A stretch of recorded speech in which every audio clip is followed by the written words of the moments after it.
Subscribe to our YouTube channel and press the bell icon for the latest updates. How to publish an article on a specified date in Joomla 3.X. Log into your Joomla dashboard. Hover your mouse on the Content tab. Select Articles from the drop-down menu to open Article Manager.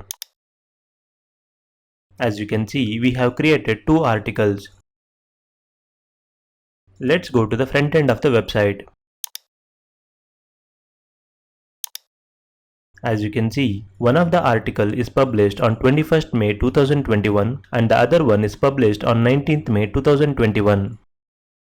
To publish these articles on a specified date, go back to your Joomla dashboard. Click on the title of the article to open it. Go to the Publishing tab. Click on the date icon next to Start Publishing. Select your preferred date and time. For the demo purpose, I have given today's date. Click on Save and Close. Settings is saved. As you can see, article is in pending state. Now go to front end of the website and hit refresh. As you can see, the article is hidden. It will be published on the specified date and time you have mentioned in the backend. This is how you can publish article on a specified date in Joomla 3.x. Thank you for watching.